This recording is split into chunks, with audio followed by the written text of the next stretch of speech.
Yo, what's good, people? Welcome to the Music is My Business podcast. We're back for another live Q&A. Shout out to everybody in the stream so far. Let me know where you guys are from. Let me know what you do. I want to see what we got in the building today. Kevin Cheek is already in this joint. I see you, Kevin. What's good? Tony with the mix. The beat maker, my guy. What's good? Yo, so today's gonna be a little different. It's still kind of Q&A, but I want to address a question. The beat maker asked a question on my IG, and I get this question from a bunch of different producers trying to break into sync. So today we're gonna break down the question and pretty much demystify all of the myths that come along with music libraries and things like that, and why giving you a list of music libraries is not necessarily the best thing for your career breaking into sync long term.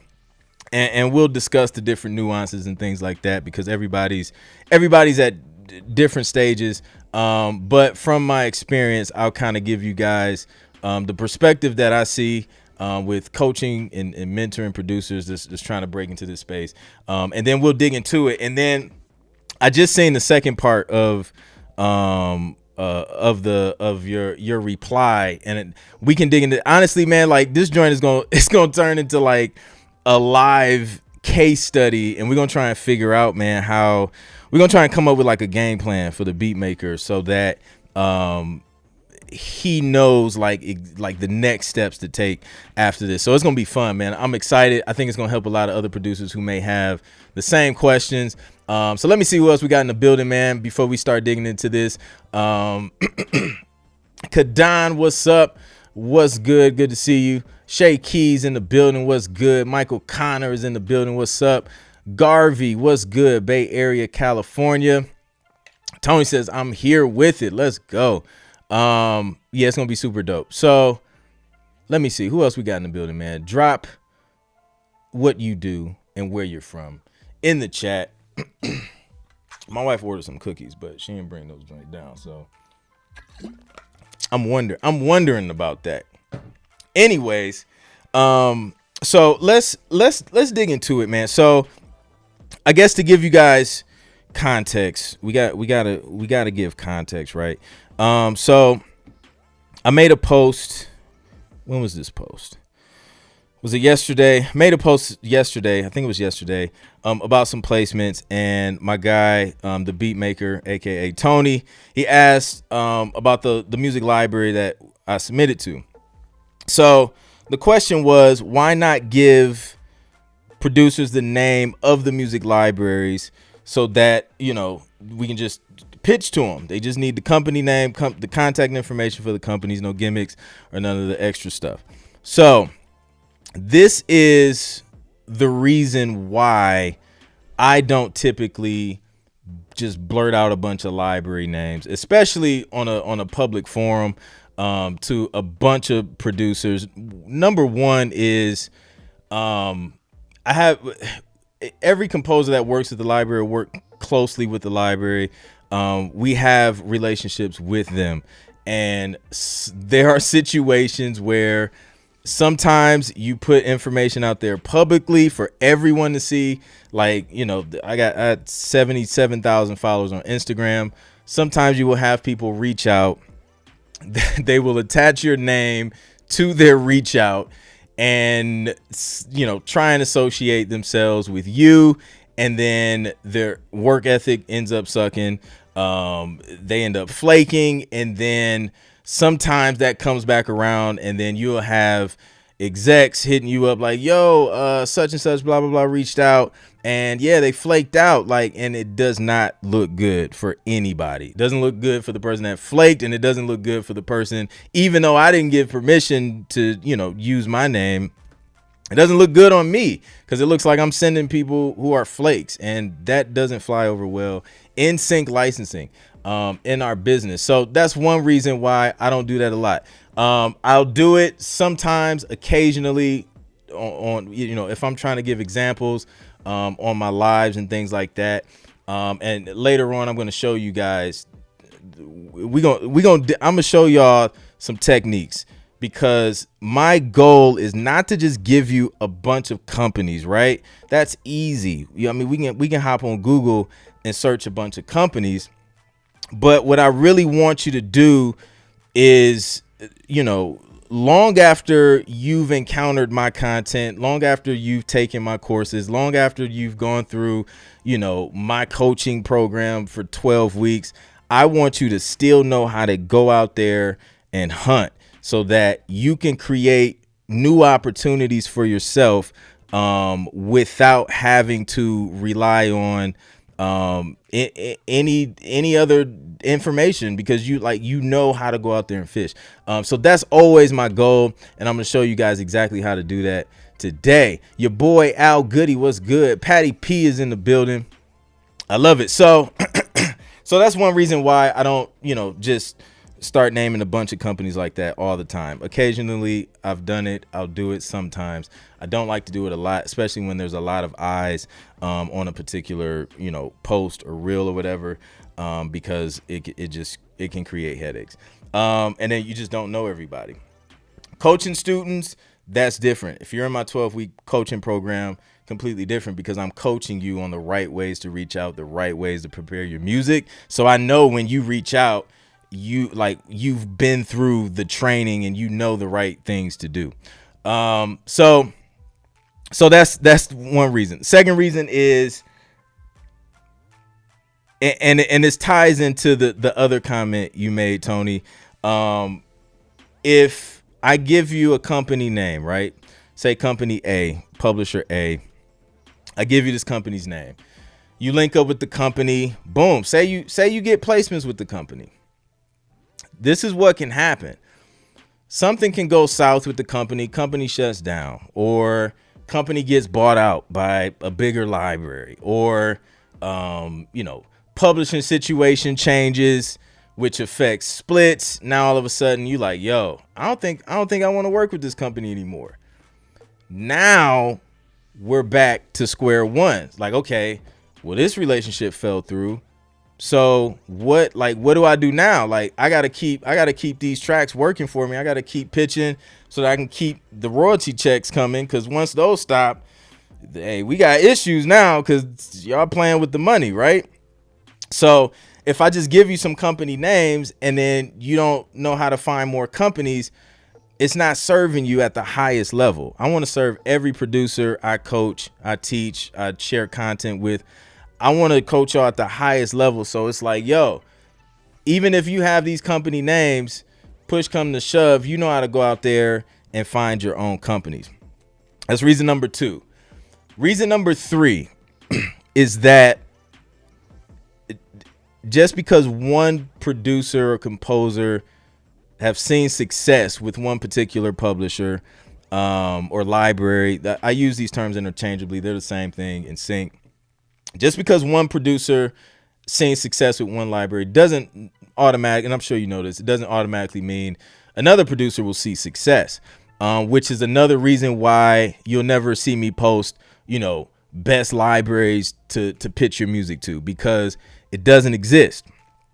And the reason why it doesn't exist is because there's different libraries that represent different styles of music, right? So if you specialize in a certain style of music, there may be a library who they specialize in certain styles of music. Smash Coast Music specializes in urban music. So, a lot of hip hop R&B stuff is going to come out of that library. Whereas you may have some other libraries that specialize in like country pop, you know what I mean? So that may not necessarily be the best fit for you. And then on top of that, every company has like different ways of doing things and different deliverables and requirements. You may not like the way company A does things, but you may like how company B does things. So you find, hey, company B is a better fit than company A, even though I recommended company A because I thought they were a good fit for me. So it's like, it doesn't really get you the results long term that you really want to see. And those are like the top 3 reasons why I usually don't, just go out there and just start sharing pitch to this company. Because number one, I don't know everyone who's commenting and posting and watching the content. I don't know your music personally, which takes time to listen to that. I don't know people's. It's just a lot of different variables that we just don't know. So it's like, instead of saying these are the best libraries to reach out to, or these are libraries that would be a good fit for you, why not teach you how to find the libraries and how to figure out if they are a good fit for you? So that way, no matter what situation you're in, you're going to be better prepared to shift, do whatever you got to do to keep things rolling as far as your sync career is concerned. So so that's why I don't do that. So now I want to dig into the importance of like why this is important, and the reasons why it's important to learn a system or a process in order to see success long term in sync. Because the second question, which is I really want to dig into that, we'll dig into that later. But because it seems like you're kind of in that situation, and I would like for you to kind of give us some details on what happened with the first deal. Because usually what I'll say is, so let me go back, because I want to make sure I read it right.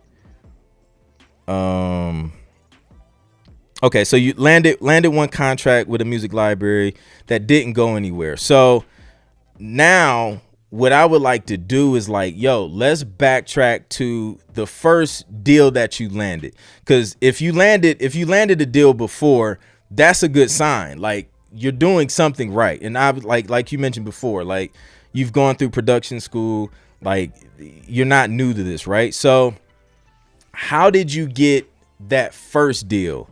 And then can we look and see, okay, what do we do to get the first deal, and can we replicate that to get ourselves into another deal? That's the first question I would ask in regards to that first deal. So like, how did that joint come about? And then we can try and reverse engineer it. Cause success leaves clues. So if you've seen success, at least gotten that far, like a lot of producers don't even get the deal. You got the deal. So that's dope. They contracted me for like 6 months. I searched them out. Let me see. They contracted me for 6 months. I searched them out through contacts, then submitted some work. Dope. So Kim Durr in the building. What's up, Kim Durr?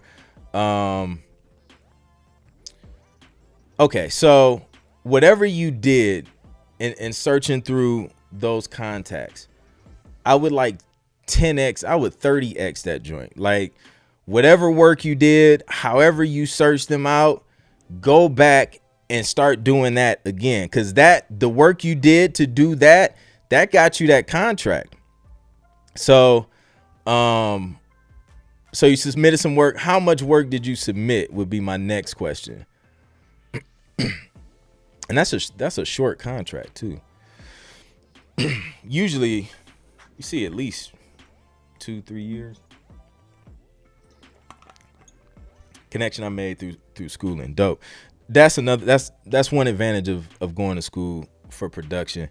And I want to talk about this. This is what I meant when I was like so much to unpack, because I want to talk about production schools as well. Great for networking. But I talked to a lot of producers who've gone through production schools, and I feel like you learn the skills, you learn, how to produce, how to structure music, mixing, engineering. You learn these things, but then it's just like, okay, I got the degree. How do I make money with it? Like, I feel like there needs to be more, and I guess that's why they hit me up to come speak at schools, because there needs to be more curriculum focused on, once you get this degree, this is how you go out and make money, or like something that focuses on sync. Like, how do you make money in sync with the skills that you've learned from this, this college, university, or whatever, academy, whatever. So he submitted 10 tracks. All right. So we got the first deal, through a connection, through your schooling. submitted 10 tracks. So that's a great start. The problem with that is that it's not necessarily repeatable, right? Because you got the connection through schooling. Like, unless you can just keep going back up to school or keep reaching out to all your classmates, it's not a repeatable process. And it's not repeatable in an unlimited amount of ways because there's only so many students you connected with in your class. So that's when coaching, courses and all that stuff comes into play, because you need a proven system or process to see success in sync. And I'm going to give you 2 reasons why this is super crucial. And you'll notice everyone who has seen success in sync licensing and does this full time, they have a system or a process in place to go out and source deals. So first reason you need a system or a process is because, as I take a swig of water, it's because a repeatable process will deliver repeatable results. Results being sync deals, TV placements, royalty checks.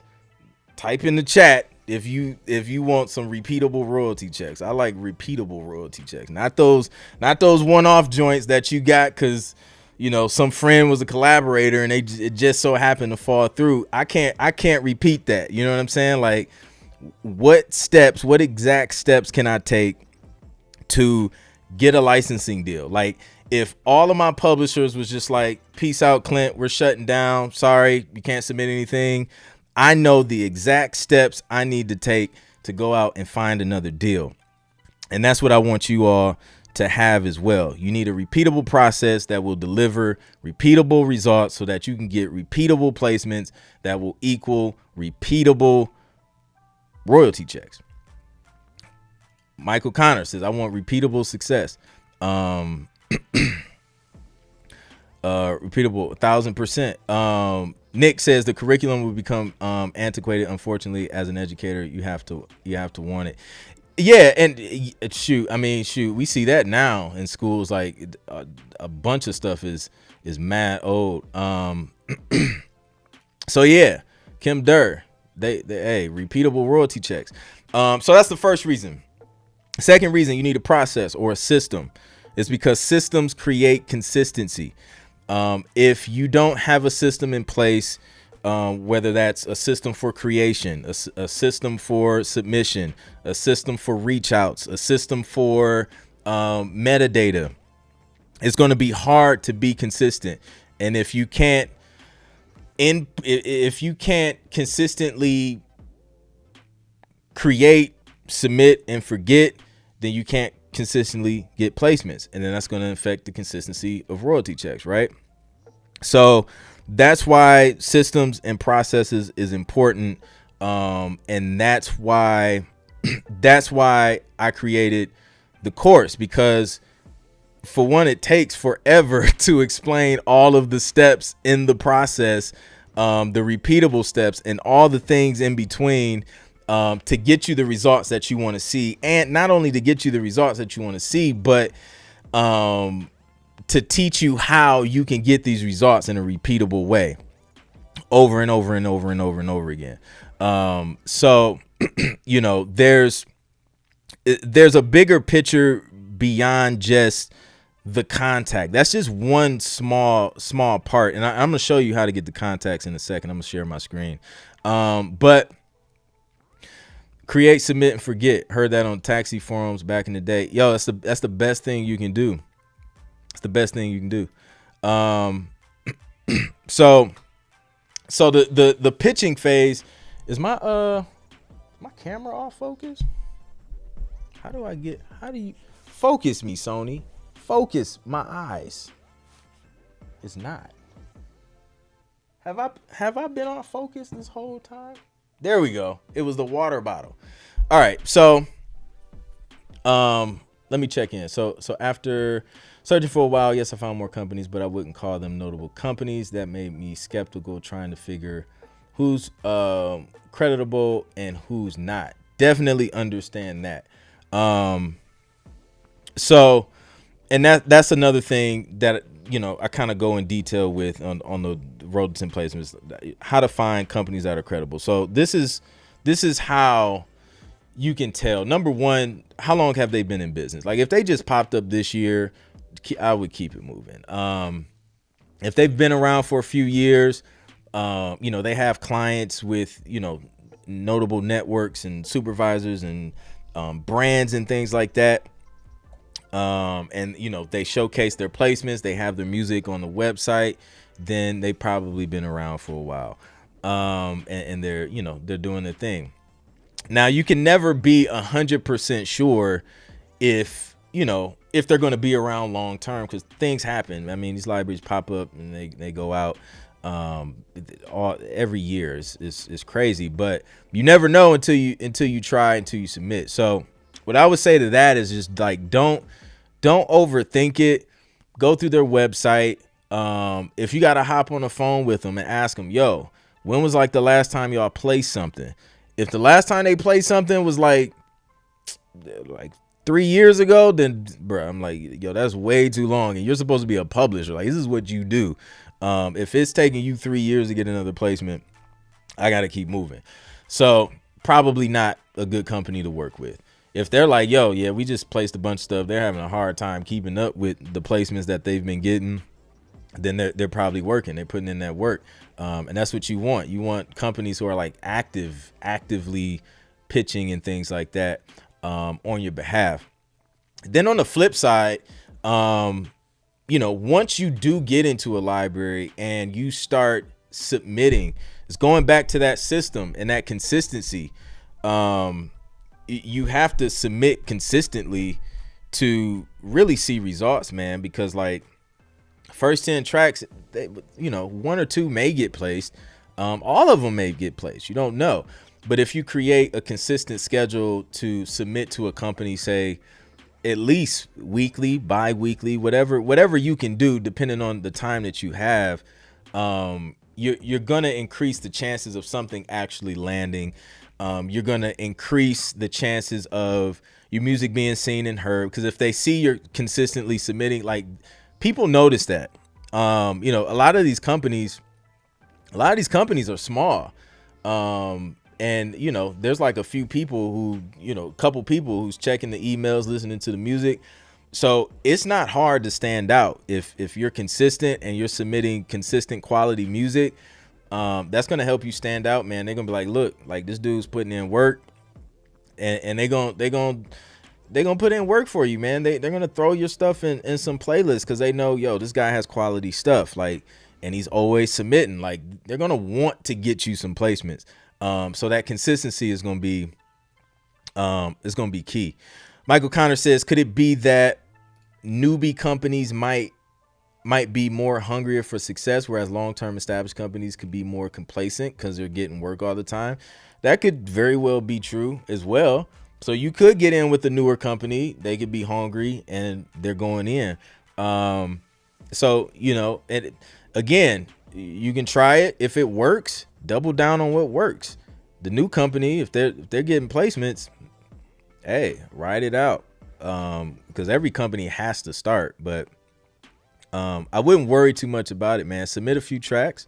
And then once you see something, you start seeing traction, use tunesat.com to track your things that you've signed to companies. I'm gonna type that in the chat.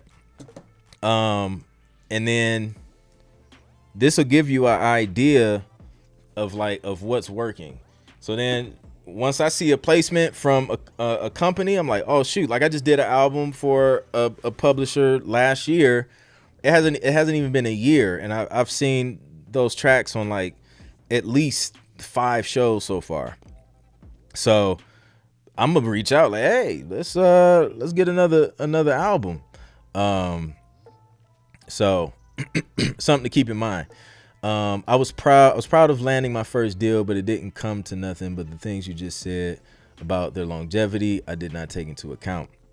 Indeed, man, the first publishing deal I signed, I seen they had some TV. They had a few TV placements, but they haven't been around long. And then that was an exclusive deal, but I couldn't work with anybody else. So it was like a new publisher that hasn't been around for a long time, and I couldn't work with any other publishers in sync.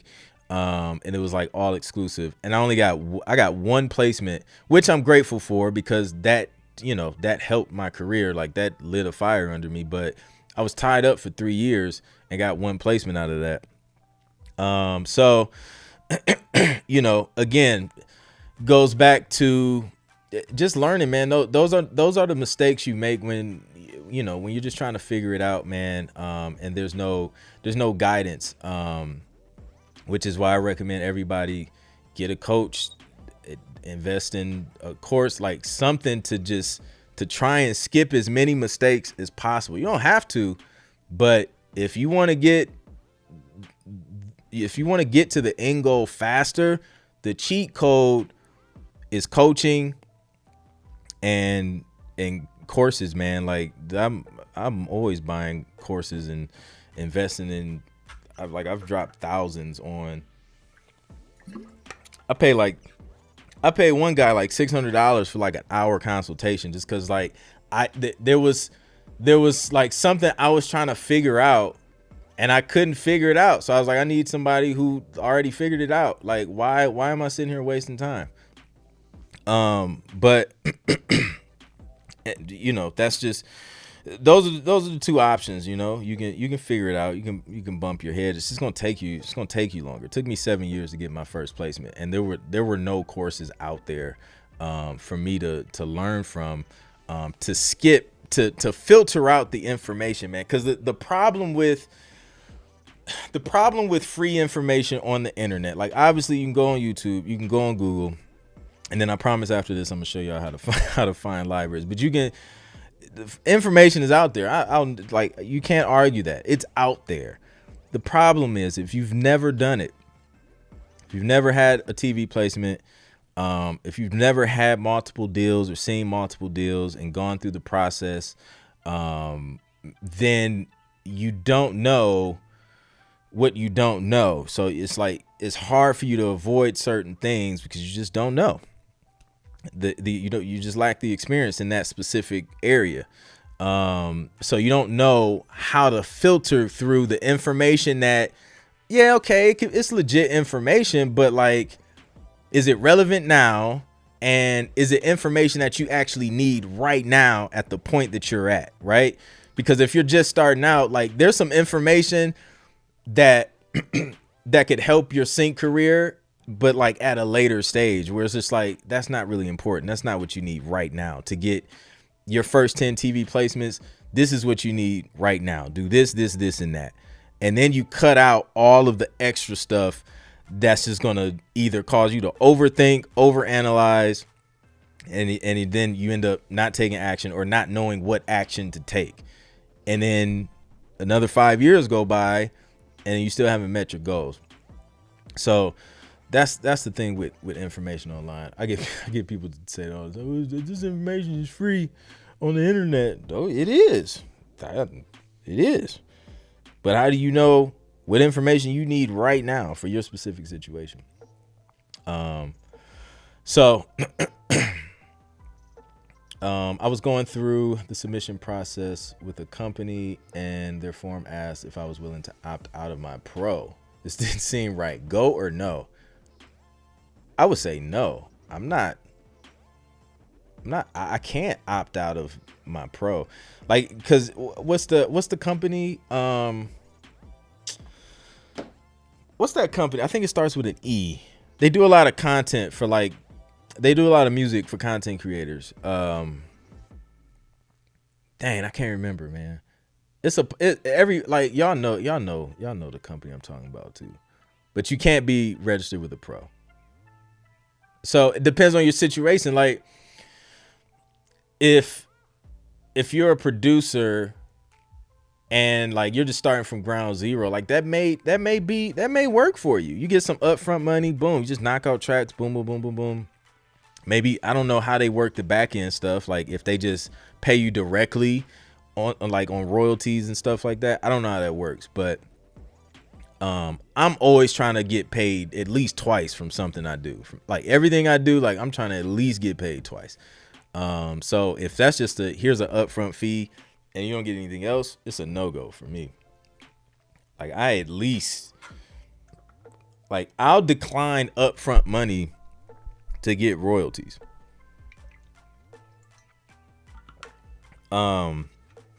Because the royalties just, they usually just don't stop unless the show just stops. So that would be a no for me. I'm currently working on a new catalog to start shopping around the libraries. I even started looking at the credit rolls on TV shows and movies just to try and find new clients and supervisors. Boom, that's it. Epidemic Sound, that's the name of it. Yeah, man, I'm gonna stick with the pro, man, because it's like I have too much work out there that's just registered with pros and collecting and things like that. So yeah, but see, you're doing the right work. Looking at the credits, like that's how you fish. You go out there, what the TV shows, you hear a TV show, yo, I think my music can fit for this TV show. Let me go through the credits. Who's the music supervisors? Okay, try and reach out to the music supervisors. If you get in touch with them, boom, double down on that. If you don't, okay, do the music supervisors work for a music supervision company? Maybe I can research that. So let's do some digging, man. Let's do some research. Shout out to the beat maker, man. He sparked this conversation, and we're just trying to help him navigate and figure out what his next steps are, which it sounds like he already got the game plan going. So now we're gonna push him over the edge with resources and show him, not just him, because I'm sure there's multiple producers in this joint that want to know how to do this stuff. So, all right, Google this joint right here. You know what we're gonna try. This is what we're gonna try. What time is it? I'm gonna try Google, but then I'm gonna also try Chat GPT, which has been everybody's go-to. Man, I've had Chat GPT has been, it's been a whole nother employee for Clint Productions. It's been crazy. I've had standard operating procedures created by GPT Chat. I had all types of ideas. It's been crazy. So all right, so we're on Google.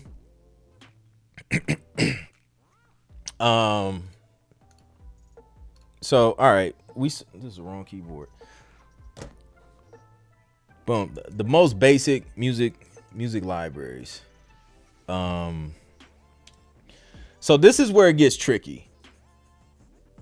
Yes, you can use Google.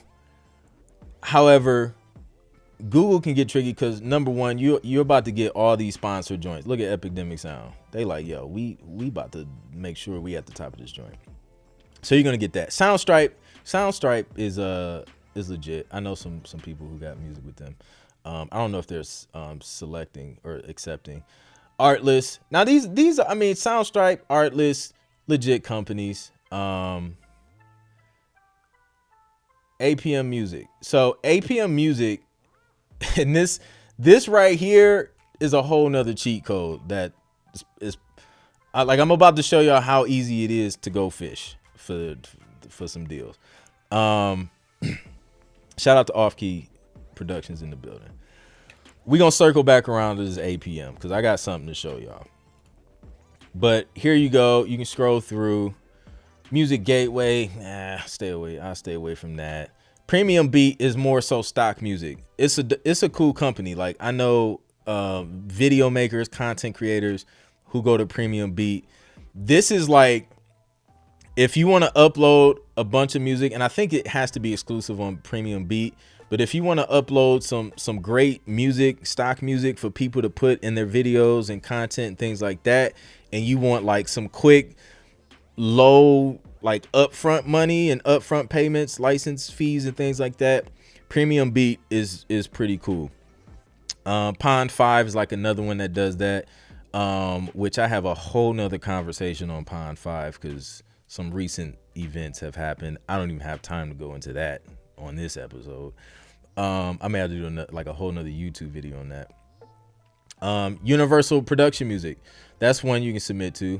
In fact, most of these companies, production music companies, they have submission stuff somewhere. It's usually at the bottom of the page or like on the contact page or a composer page. Let me see. So we're at the bottom of the page. Composers. Is this it? Nope. Connect music submissions right here. Click on that. Oh, snap. You can literally submit music to Universal Production Music. Throw your little message. And they're using Disco. Shout out to Disco. So boom, that's one right there. And Universal Production Music ain't going nowhere. Like, it's Universal. So you got that. But check this out though. We're gonna take it to the next level. You're at Universal Production Music. Where's that? Go to Discover. And like these big production music companies, they have what's called labels, right? So a lot of times what these labels are smaller music libraries. This is a cheat code. So if you don't want to spend all day on Google, you can just hop on one site and then go through and see what some of these labels are. Now, all of these you won't be able to go through and like submit directly to the companies. Like usually it's going through Universal Production Music, or they just don't accept submissions. But I don't know, let's try this one. Icon Trailer Music. So this is what I'll do. Like I see Icon Trailer Music. If I specialize in trailer music, let me see if they have like their own website. I don't know. They may not. Cause again, like it. Oh wait, it looks like they might. Let's see if it redirects. Sometimes it redirects to Universal. No, it's not redirecting. It's going straight to them.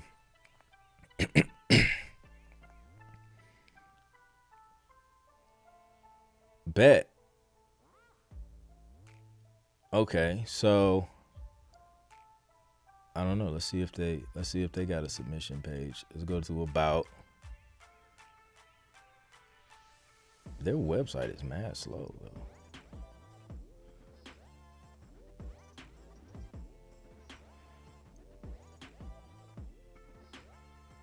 I see the email. That's the contact. I mean, if there's nothing clear that says like, submission email or submission link, whatever, they'll at least have an email, and then just shoot them an email. Hey, just wondering if you're accepting submissions from new composers. That's it. And then they'll let you know if they're accepting or not. They won't get mad for asking. Just don't hit them with like, 70 tracks. Like, yo, here's my entire life's catalog. Cause then that'll get ignored. But so yeah, so let me see. So that's one.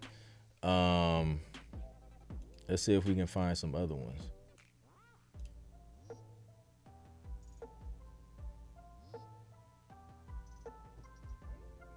Front runners.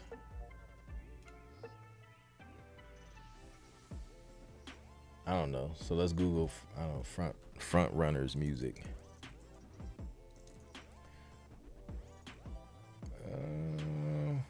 See, it looks like theirs may. Yeah, it looks like theirs just kind of go to back to Universal, which a lot of them do. But yeah, off key Off key mention is similar to APM. Exactly. APM is set up the same way, where there's a bunch of different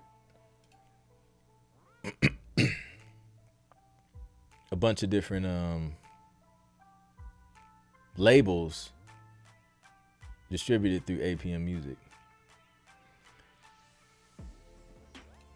So yeah, so you can do that. You can go to Google, or you can take the company name, search the company name on LinkedIn, see if you can find somebody in A&R or whatever. See if you can find a person to get in touch with via LinkedIn. Shoot them a message, say the same thing. But APM, we had searched. Where's our Google search? We had came across APM Music. So same thing. Libraries. Look at this. A whole list of libraries. So now, where's that?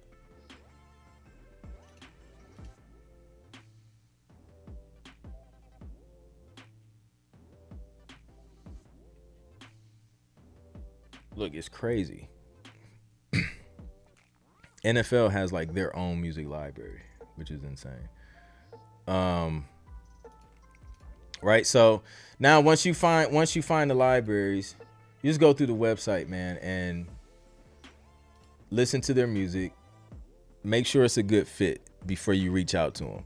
Like, if you don't do trailer music, like, don't reach out to Icon Trailer Music. Like, they have trailer music in their name. That's all they do. They focus and specialize in trailer music. So if you're doing,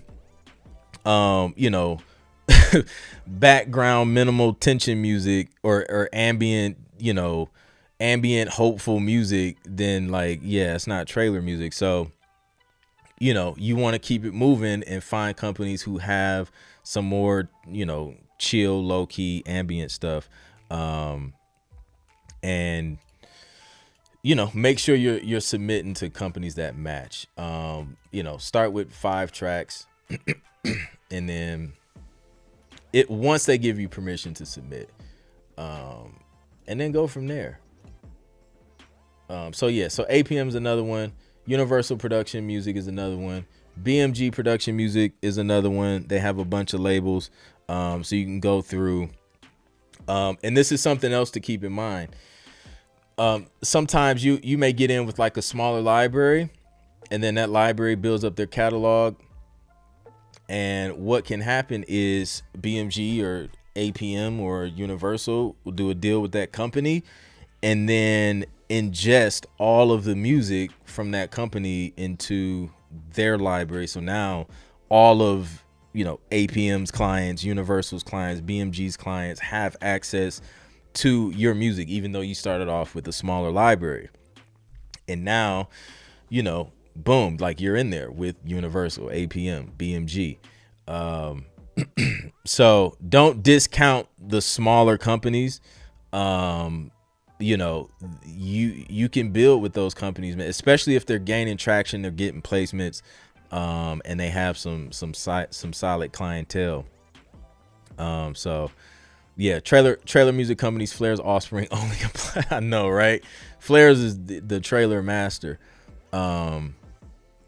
So this is how you fish, man. This is what I want y'all to learn how to do, instead of just wanting the context. Now, I give you a list of over 100 contacts in my Road to 10 Placements course. All the Road to 10 Placement students know it's like over 100 companies, including all the libraries that I work with personally. So I give you that, but it's not available outside of the course because I want to make sure you all have all of the other information that makes pitching to the libraries effective. Because this is what happens, like in real life, it happens all the time. Producers reach out to a handful of companies. Hey, I bought, because I used to have the music licensing directory just available for sale for just by itself. Like some years ago, I took it down. Now it's only available through the course for this reason. So they'd be like, yo, I went through the list. and submitted to all the companies. Nobody reached back, or they just said no. Like, I just got no's. I'm like, okay, if you reached out to like 100 companies, and I think back when I first dropped that joint, it was like it was over like 200-300 companies. If everybody said no and then no responses, something went wrong, and it's not the fact that you reached out to the company. So what would happen is they reached out, they had the contacts, but then they come back because they skip going through the steps, going through the process, the repeatable process that delivers repeatable results in the Road to 10 Placements course. They skipped it. They want to just jump straight to the contacts. So they came back. They was like, yo, I keep hearing no, I ain't get, like, nobody hit me back, and I don't know why. So now they got to pay for a $1,000 an hour consultation with me to walk through what went wrong in the submission process and try and go back and do the right things and learn the right processes and things like that, because they skip learning the stuff on the front end. And this is what I want you to remember. Like, anything that's like easy on the front end usually is harder on the back end. And on the flip side, something that requires work and that's a little bit harder or time consuming on the front end usually is a little bit easier on the back end. So if you take the time to make sure you get all the important information on how to produce, placement ready music for TV, making sure it's formatted for TV specifically and optimized so that editors have all the little things, all the little bells and whistles that editors love in TV music, making sure you prepared your music right, as far as metadata, the business, making sure you understand, how deals are set up. So if you're getting a fair deal or not, how to make sure, the ways that you're going to get paid, how to make sure, how to create deliverables, how to know how to, read a brief and be able to create based off of that brief and be able to include the things that they really love about the reference tracks into the music that you create without recreating the reference tracks that they sent you. All these little things that will help once you finally reach out. Pitching is the last phase. When I coach producers, there's 3 phases you have to master: production, preparation, and presentation. Presentation is the pitch phase. That's the last thing we do. We spend at least 2 months on production and preparation, because that's the most important part that a lot of people like to skip, and then they end up having to come back because they went straight to presentation, straight to pitching, without learning production and presentation in regards to sync. So because that started happening so much, it's just like, yo, I'm giving you the name of companies, but it's not even helping you for real, because you still have to come back and you have to relearn all the things that actually helps you get the yes. So now I was just like, okay, I'll give you all these companies and the companies I work with, but the only way I'm going to do it is if I also pair it with the Road to 10 Placements course, because if I'm going to give you something, I want to give you all the tools that you need to be successful in sync, versus putting up this facade. Oh, all you need is like these contacts and then boom, like you'll start getting all these placements. No, like, because that's not how it works. Like, trust me, it took me 7 years to figure that out. No, I'm going to give you all the tools. This is why they say yes. Like, they say yes because music is created this specific way. It's structured this specific way. You reach out this specific way. So it's a lot of little things that that leads up to hearing that final yes. And then once you master those 3 phases, the production, the presentation, the production, preparation, and presentation, once you master those, that's when you start getting a yes. And once you master it, you start getting repeatable yeses. So it's like, if I lost all of my deals today for whatever reason, I know exactly how to go out and find me a yes. Now, everyone won't say yes. It's going to depend on needs. It's going to depend on timing. It's going to depend on, just what's going on at the time. If they're accepting submissions, like, you're not going to get yes every time. But if you reach out to a certain number of companies and you have everything lined up and you've mastered these different stages, you're going to increase the chances of actually hearing yes when you finally pitch to the companies. So that's it. That is why giving you a list of contacts alone isn't necessarily the best thing for your career long time. Now, and that's like, you know, that's the majority of producers that's trying to break in the sync. Now, obviously you have some where it's like, okay, you know, they've gotten placements before. They understand certain things, you know, but you know, the majority of producers that I see that are trying to break in the sync, that's where the frustration comes in. Cause it's like, yo, I'm reaching out to 3 to 5 companies a day, but like nobody's biting. So now we gotta, okay, why aren't they biting? Is it the music? Is it the way you're reaching out? Is it reaching out to the wrong companies? So that's it. So let me see if I can squeeze a couple questions in. Shout out again to the beat maker. He sparked this conversation on Instagram. It was a question that I see often, and I thought it would be a good idea to cover it on the podcast and go into detail, because as you can see, typing this out, it's just like I can. There's no way I can type all that stuff out, man. You ain't gonna even want to read it. It's gonna be so long.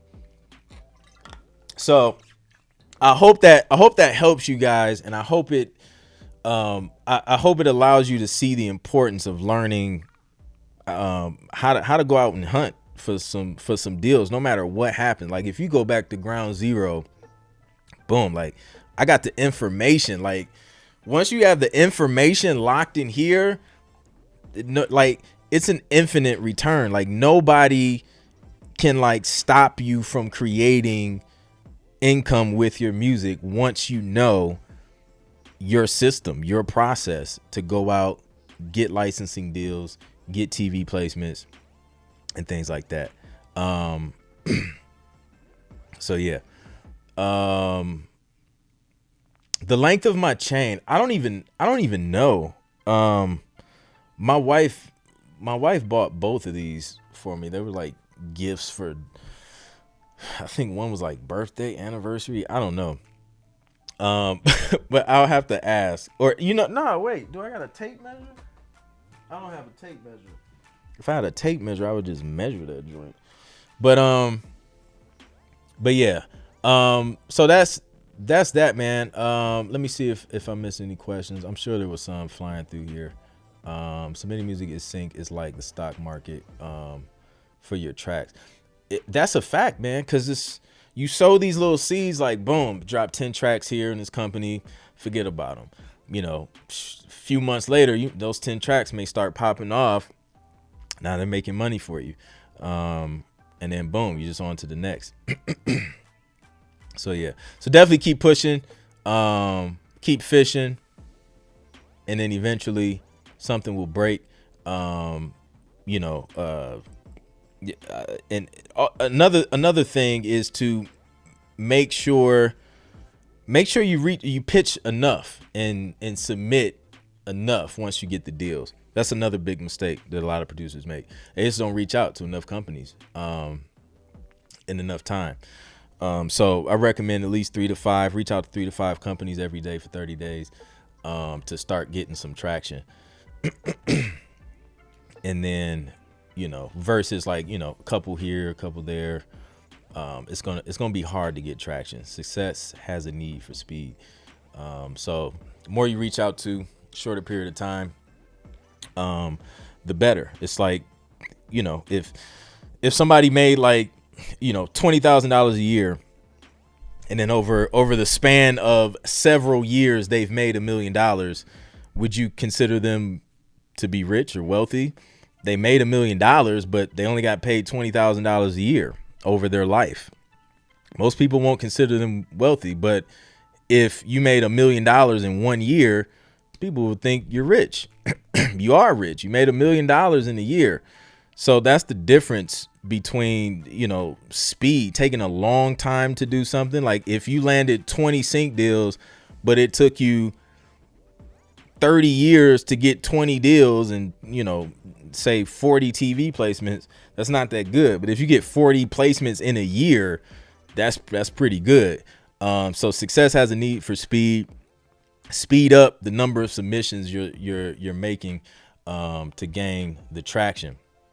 So yeah. So if you guys want to dig deeper, I go into detail on, you know, the 3 phases: production, preparation, and presentation in my Road to 10 Placements course, which you can get at clintproductions.com/courses.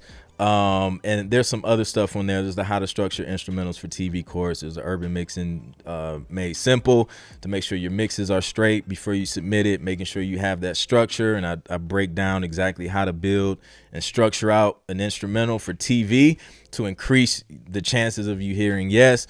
So that's there. And then there's also a whole TV placement bundle, which has all 3 of those at a discounted price. So just go there, clintproductions.com/courses, and get whatever you need. If you need it, it's there. Those resources are there because, you know, it's just hard to like give you all the things in one sitting in 1 hour. So I had to break it down into multiple videos and give it to you so that you can go back and reference it as many times as you need to. Again, it's about having a proven system so that you can repeat the process, repeat the system, so you can have repeatable results and repeatable royalty checks, right?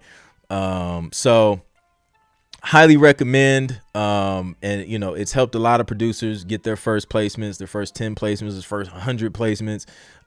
It's helped some producers get video game placements, and I ain't got a video game placement. I don't even know how they did that. So, you know, it works if you work. So whoever needs that, let it help you. And then, yeah, it's 9 o'clock. So we are about to transition into live music reviews. I'm going to cut this joint. And then we're going to hop into the next live. So stick around, stick on the channel, and then you'll see the other live pop up. I got to separate them because this is the podcast, and the next one is the live music review. So make sure y'all stick around, man. We about to listen to some music to see if it's ready for TV and film, and hopefully help somebody, and let them know, push them in the right direction, and give them some critiques. So that's it, man. I'll catch you guys in like a minute, but then I'll also catch you on the next podcast. So yeah, let's get it.